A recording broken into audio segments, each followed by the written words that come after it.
मन को व्यथित कर दिया है।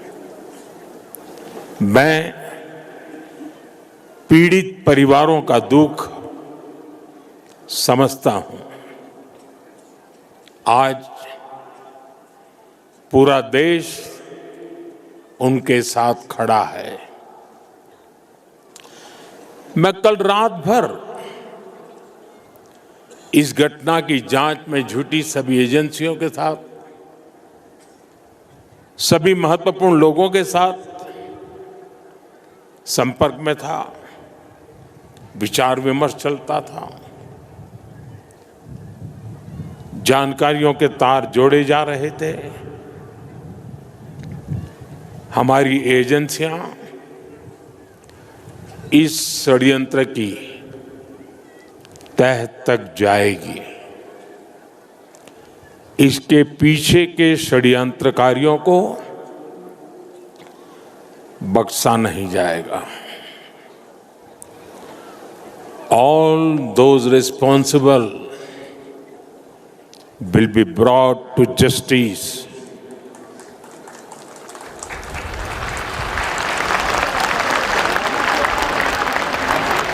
साथियों, आज यहां एक तरफ गुरु पद्म संभव के आशीर्वाद के साथ ग्लोबल पीस प्रेयर फेस्टिवल का आयोजन हो रहा है, दूसरी ओर भगवान बुद्ध के पिपरहवा अवशेषों के दर्शन हो रहे हैं और इनके सब के साथ हम सब his majesty the fourth king के 70वें जन्मदिन समारोह का साक्षी बन रहे हैं।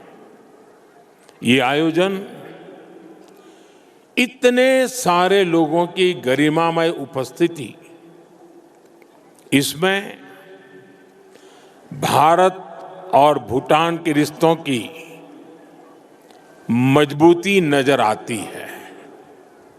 साथियों, भारत में हमारे पुरखों की प्रेरणा है वसुधैव कुटुंबकम, यानी पूरा विश्व एक परिवार है। हम कहते हैं सर्वे भवन्तु सुखिनः, यानी इस धरती पर सभी सुखी रहे। हम कहते हैं द्यो शांति ही, अंतरिक्षम शांति ही, पृथ्वी शांति ही, आपः शांति ही, औषधय शांति ही, अर्थात संपूर्ण ब्रह्मांड, आकाश, अंतरिक्ष, पृथ्वी, जल, औषधियां, वनस्पतियां और सभी जीवित प्राणियों में शांति व्याप्त हो। अपनी इन्हीं भावनाओं के साथ भारत भी आज भूटान के इस ग्लोबल पीस प्रेयर फेस्टिवल में शामिल हुआ है। आज दुनिया भर से आए संत एक साथ विश्व शांति की प्रार्थना कर रहे हैं और उसमें 140 करोड़ भारतीयों की प्रार्थनाएं भी शामिल है। वैसे यहां बहुत लोगों को पता नहीं होगा, वडनगर, जहां मेरा जन्म हुआ, बौद्ध परंपरा से जुड़ी। और देखिए, प्रधानमंत्री इस वक्त भूटान में है, लेकिन प्रधानमंत्री नरेंद्र मोदी की तरफ से सख्त संदेश दिया गया है, साजिश में शामिल लोगों को बख्शा नहीं जाएगा। ये प्रधानमंत्री नरेंद्र मोदी की तरफ से कहा गया। उन्होंने कहा कि हमारी जांच एजेंसियां तह तक जाएंगी, जांच लगातार जारी है। रात भर हमने सुरक्षा एजेंसियों के साथ मीटिंग की है। कल शाम दिल्ली में हुई भयावह घटना ने सभी के मन को व्यथित कर दिया है। मैं पीड़ित परिवारों का दुख समझता हूं। आज पूरा देश उनके साथ खड़ा है। मैं कल रात भर इस घटना की जांच में जुटी सभी एजेंसियों के साथ, सभी महत्वपूर्ण लोगों के साथ संपर्क में था, विचार विमर्श चलता था, जानकारियों के तार जोड़े जा रहे थे। हमारी एजेंसियां इस षड्यंत्र की तह तक जाएगी। इसके पीछे के षड्यंत्रकारियों को बख्शा नहीं जाएगा। तो दोषियों को कड़ी सजा दी जाएगी, ये प्रधानमंत्री नरेंद्र मोदी की तरफ से साफ संकेत दिए गए हैं, साफ संदेश दिया गया है। साजिश में शामिल लोगों को बख्शा नहीं जाएगा। प्रधानमंत्री नरेंद्र मोदी इस वक्त भूटान के दौरे पर हैं और उस बीच उन्होंने पूरी संवेदनाएं व्यक्त की है पीड़ित परिवारों के साथ। उन्होंने ये भी कहा है कि उन्होंने रात भर पूरी डिटेल ली है इस हमले को लेकर। तमाम सुरक्षा एजेंसियां जो है वो पैनी नजर बनाए हुए हैं, सुरक्षा एजेंसियों के साथ वो लगातार अपडेट भी ले रहे हैं। और ऐसे में उन्होंने एक बार फिर से सख्त लहजे में ये कहा है कि साजिश में शामिल लोगों को बख्शा नहीं जाएगा। जो भी लोग इसमें दोषी पाए जाते हैं, जो भी इस हमले के जिम्मेदार हैं, उन पर कड़ी कार्रवाई की जाएगी। ये प्रधानमंत्री नरेंद्र मोदी की तरफ से कहा गया। उन्होंने कहा है कि आतंकियों को उन्होंने जिस तरीके से भूटान की धरती से ये सख्त संदेश दिया, उन्होंने कहा है कि दिल्ली ब्लास्ट के दोषी जो है वो बख्शे नहीं जाएंगे, वो नहीं बचेंगे।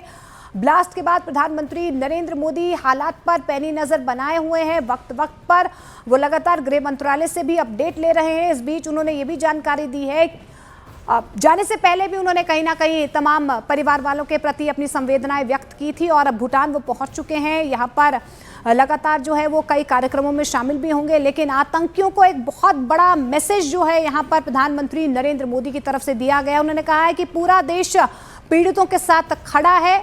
जो भी इस हमले के जिम्मेदार लोग हैं उन्हें बख्शा नहीं जाएगा। दोषियों को कड़ी सजा दी जाएगी, क्योंकि तमाम जो सुरक्षा एजेंसियां हैं वो अलर्ट मोड पर है। जांच लगातार जारी है इस पूरे मामले को लेकर। अलग अलग एंगल्स जो है वो खंगाले जा रहे हैं। कोई भी ऐसी संभावना जो है इस पूरे मामले को लेकर उसे छोड़ा नहीं जाएगा, तह तक जाया जाएगा, क्योंकि सुरक्षा एजेंसियां जो है इस पूरे मामले की जांच कर रही हैं। लेकिन दोषियों को कड़ी सजा मिलेगी, यह प्रधानमंत्री नरेंद्र मोदी ने कड़ा संदेश दिया है।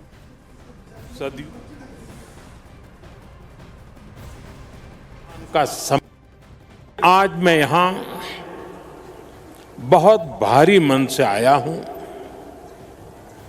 कल शाम दिल्ली में हुई भयावह घटना ने सभी के मन को व्यथित कर दिया है। मैं पीड़ित परिवारों का दुख समझता हूं। आज पूरा देश उनके साथ खड़ा है। मैं कल रात भर इस घटना की जांच में जुटी सभी एजेंसियों के साथ, सभी महत्वपूर्ण लोगों के साथ संपर्क में था, विचार विमर्श चलता था, जानकारियों के तार जोड़े जा रहे थे। हमारी एजेंसियां इस षड्यंत्र की तह तक जाएगी। इसके पीछे के षड्यंत्रकारियों को बख्शा नहीं जाएगा। All those responsible will be brought to justice.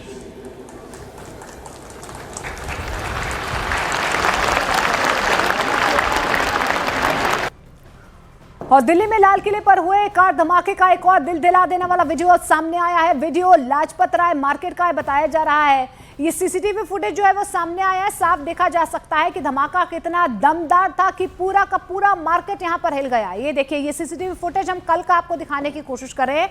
लाल किले धमाके का ये नया वीडियो सामने आया। न्यूज़ 18 इंडिया पर एक्सक्लूसिव तस्वीरें आप देख पा रहे हैं। ये लाजपत राय मार्केट की तस्वीरें हैं। आप देखिए कि किस तरीके से अफरा तफरी का माहौल यहाँ पर सामने आ रहा है। पहले सामान्य तौर पर लोग यहाँ पर शॉपिंग कर रहे थे, जैसे ही विस्फोट होता है उसके बाद देखिए आप, लोग डर के मारे भागने लगते हैं। जो दुकानदार है वो अपनी दुकानें बंद करने लगते हैं और ऐसे में देखिए अफरा तफरी का माहौल आप साफ तौर पर देख पा रहे हैं कि कितना जोरदार ये धमाका था कि पूरी की पूरी मार्केट हिल गई। अब आपको दिल्ली ब्लास्ट में जो आरोपी है उसके बारे में तफसील से जानकारी देते हैं। पहला आरोपी जो बताया जा रहा है वो है डॉक्टर उमर नबी, जिसकी मौत हो चुकी है। दूसरा आरोपी है डॉक्टर मुजम्मिल शकील, जिसे गिरफ्तार किया जा चुका है और लगातार इससे पूछताछ हो रही है। तीसरा आरोपी है आदिल अहमद, जिसे गिरफ्तार किया जा चुका है और यही वजह है कि इस पूरे तार जो है वो जम्मू कश्मीर से लेकर फरीदाबाद तक जुड़ते हुए नजर आ रहे हैं। फरीदाबाद में जिस तरीके से कल विस्फोटक मिला था डॉक्टर मुजम्मिल शकील की, वहां पर गिरफ्तारी 9 दिन पहले हुई थी, उससे लगातार पूछताछ जारी है। डॉक्टर आदिल अहमद, जिसकी गिरफ्तारी जम्मू कश्मीर से हुई थी, 2 AK-47 विस्फोटक उससे भी बरामद हुए थे। अब जो है डॉक्टर उमर, इसका नाम भी सामने आ रहा है और खबर यही मिल पा रही है कि यही I-20 चला रहा था, पुलवामा का रहने वाला बताया जा रहा है डॉक्टर उमर। और जानकारी ये भी मिल पा रही है कि ब्लास्ट के वक्त आरोपी डॉक्टर उमर कार चला रहा था और ब्लास्ट में उसकी मौत हो गई है। न्यूज़ 18 इंडिया की टीम पुलवामा में डॉक्टर उमर के घर पहुंची। रिफत अब्दुल्ला की एक्सक्लूसिव ग्राउंड रिपोर्ट देखिए। देखिए, मैं डॉक्टर उमर के घर में मौजूद हूं और यहाँ अभी हम उनके रिलेटिव से बात करेंगे। लेकिन मैं आपको बता दूं कि यहाँ पे उनके रिलेटिव्स ये कह रहे हैं कि तकरीबन 2 साल से वो घर से बाहर थे, यानी फरीदाबाद में रह रहे थे। तो अभी उनसे हम बात करेंगे। लेकिन मैं आपको बताऊं कि मैं उस स्पॉट पे हूँ जहाँ पे ये उनका घर है डॉक्टर उमर का, और यहाँ पे हालांकि उनके बाकी रिश्तेदार रहते हैं। 2 भाइयों को फ़िलहाल पुलिस ने डिटेन किया, मदर को पुलिस ने डिटेन किया। लेकिन मैं कोशिश करूंगा, उनकी जो बाबी है यहाँ पे, उनसे बात करने की मैं कोशिश करूंगा। जो डॉक्टर उमर की बाबी है, थोड़ा सा सब्र करना पड़ेगा हमको।